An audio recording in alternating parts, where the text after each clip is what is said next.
Welcome mga busing kung saan ay pwede kayong matuto sa aking channel. Ang ayusin nating motor ngayon mga busing ay semi-automatic na motor na pag ikinambyo mo, namamatay.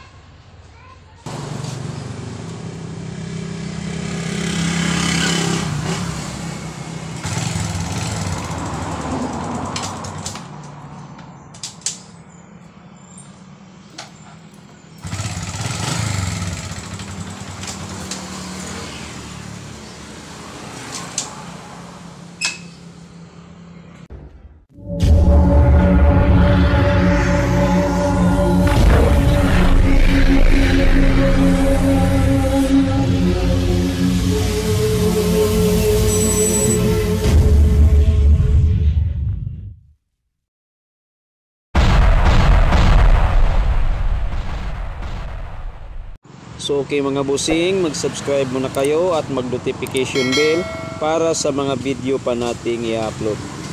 So ito yung motor mga busing na pag ikinambyo ay namamatay. Ito ay Honda RS125 na carburetor type. So kapag ganito ang problema ay nasa side case lang yung sira. So para matanggal itong side case, tanggalin muna natin itong kanyang mga accessories. Side case kasi ang unang mga connection ng ating cambio. So drain muna natin yung engine oil.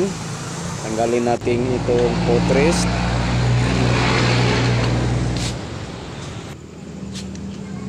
No, ibaba lang natin itong muffler para makuha natin yung side case. Then kick starter.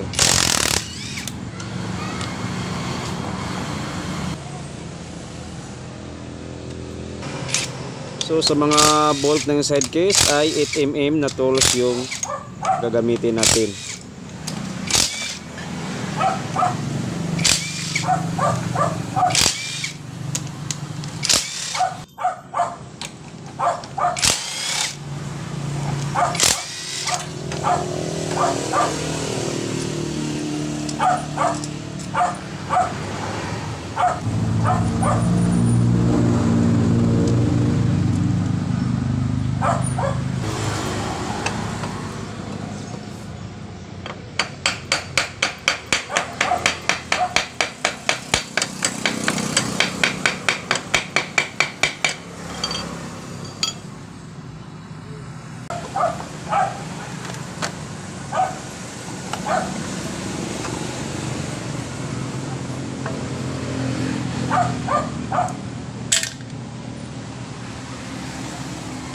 Then may tatlong bolt dito, 8mm pa rin ang yung gagamitin na tools.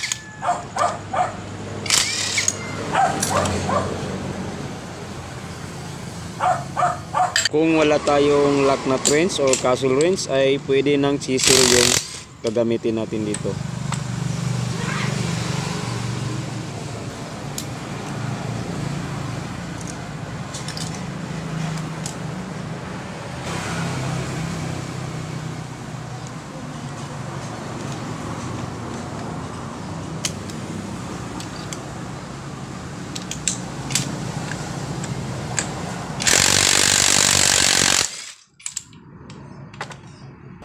Ngayon ay tatanggalin na natin ang clutch weight assembly. So dito may napansin ako na matigas tanggalin itong ating clutch weight. Kung iikutin natin ay hindi siya nag-pre-freewheeling. Sa katunayan, pag inikot natin ito sa kanan ay hindi siya nag-pre-freewheeling, pero pag inikot natin pakaliwa ay nag-pre-freewheeling ito. So kitang-kita naman natin na sumasabay yung clutch weight kapag inikot natin itong primary drive. So ito yung dahilan kung bakit namamatay itong motor kapag ikinambyo na natin. No, sa katunayan, pag inikot natin ito pa kanan ay hindi ito nagpre-freewheeling. Pag inikot naman natin pa kaliwa ay nagpre-freewheeling ito. So ito yung tinatawag na one way. So tanggalin natin para makita natin kung anong nangyari dito.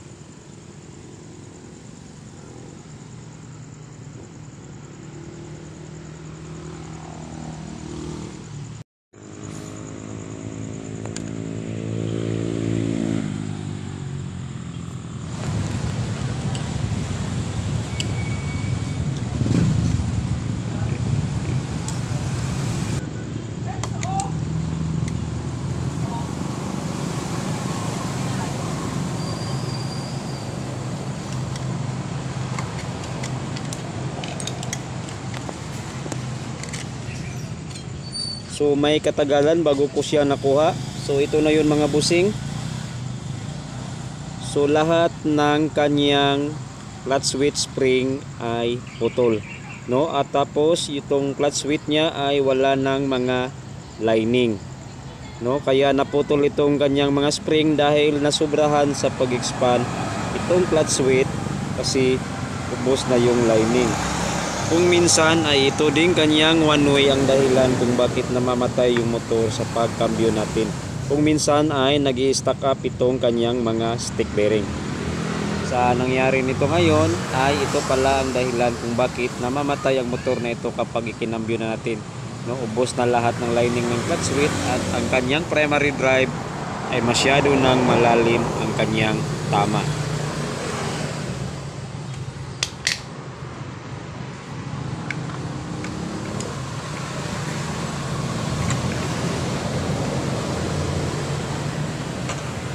Sobrang lalim na nung nakain ng clutch switch na wala ng lining ang kanyang primary drive, no? Kapag ganito ay wala na ring pwersa yung ating motor. Ito na yung ipapalit natin, replacement lang ito mga busing. Mas maganda sana kung orig yung papalit natin.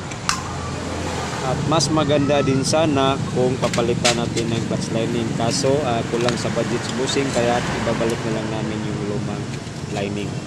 So plain washer bago itong kanyang mga lining, no? Hindi na namin ginalaw ito kasi hindi na papalitan. So sa likod nito ay meron itong puller or bushing. Pagkabit natin ito ay ipagsabay lang natin silang dalawa.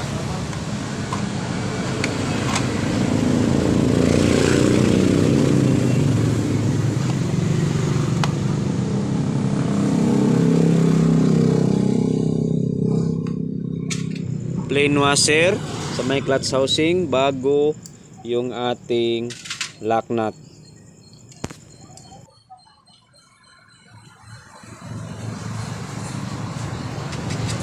Dito locking washer, then plain washer bago itong lock nut.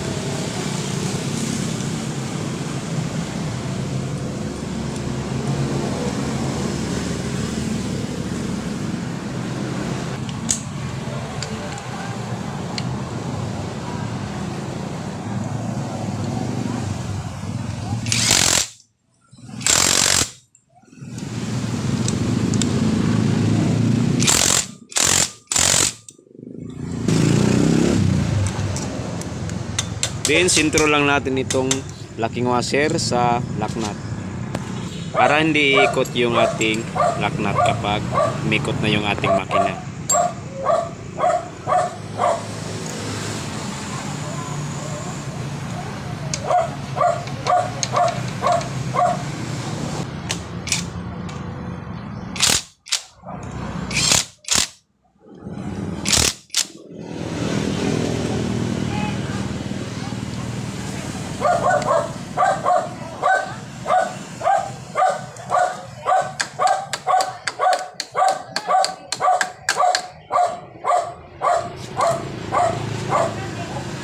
Sa pagkabit nito ay meron itong timing. Itong tuldok ay sintro lang natin dito sa may guhit.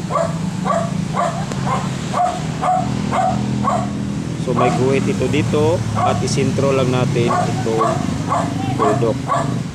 Kasi pag hindi nakasintro yan ay maaaring hindi papasok yung ating kambyo. Hindi ko na pala nalimutan yung ating screener, no? Napaka-importante nitong ating screener. Kasi pag wala ito ay masisira yung ating oil pump. Sa paglagay naman ito sa ibang parts ng ating clutch, mas maganda kung nakatagilid ng konti yung ating motor kasi nahulog itong ibang mga parts dito. So ito na, nakatagilid na yung ating motor. So mayroon itong dowel dito na oil passage.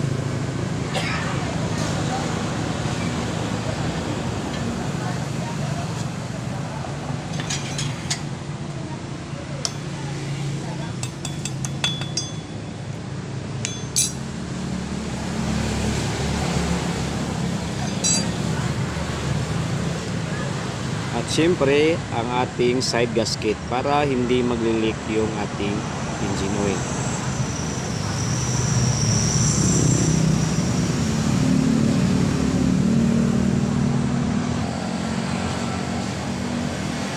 Sa pagkabit natin ng ating side case ay dahan-dahanin lang natin kasi mahulog yung ibang part sa loob.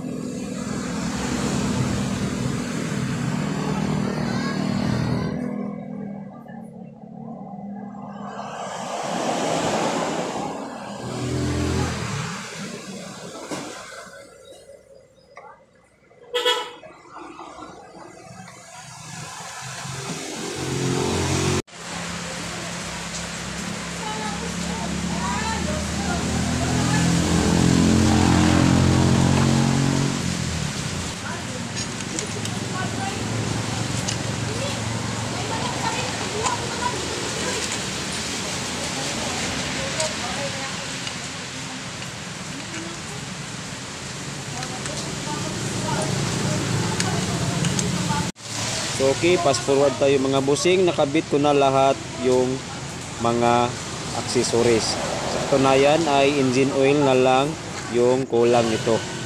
So hindi ko na pala ito susubukan mga bossing kasi may nakapila pang mga customer. At sigurado namang nakuha natin yung sira nito kasi kitang-kita naman natin kung ano yung nangyari sa motor na ito.